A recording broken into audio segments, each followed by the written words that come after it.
Well, hello there everybody. I just thought I'd make a very short video to go along with the teaching resource Hot Cross Buns.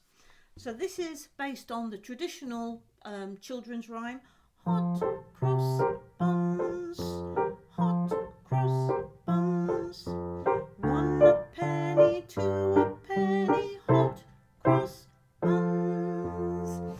And it's a lovely, easy, accessible piece for a beginner, because of course it just has 3 pitches in it. Mi, re, do, mi, re, do, do, do, do, do, re, re, re, re, mi, re, do. I've put together a little clapping game which is quite fun. It's going to be clap, cross, clap, tap, clap, cross, clap, tap, hot cross buns, yeah, and the child can just do that, or they could make up their own clapping game. I like the coordination challenge of this though, and the cross of course comes on the word cross. So teach the song in the normal way, my turn, your turn, getting them to do the clapping game maybe first as well, and then see if you can get them to work out how many phrases, and maybe work out the structure, which is A, A, B, A.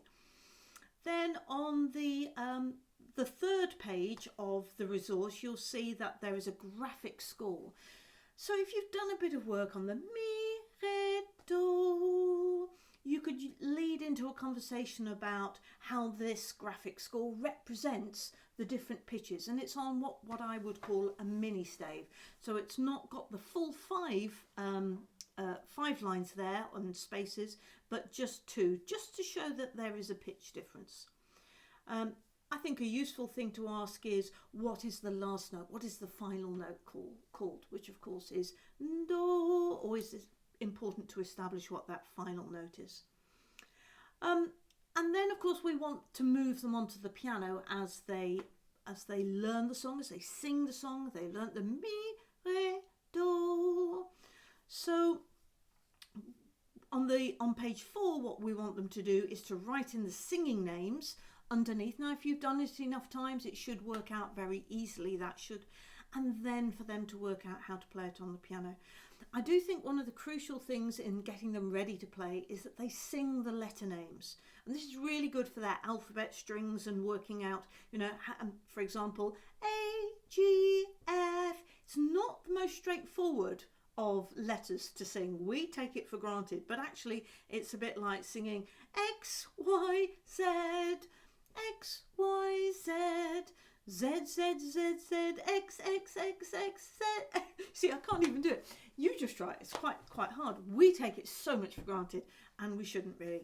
So get them to sing A, G, F, yeah, or for example E, D, C, or B, A, G, whatever the letter names are. I would really recommend that you get them to sing it, and then they'll be able to play it.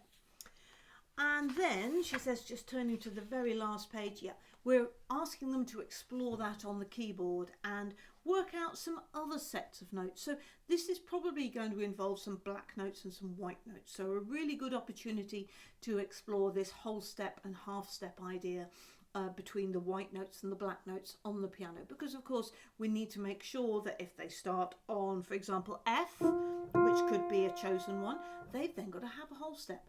Mi, re, do, mi to re, whole step, re to do, whole step.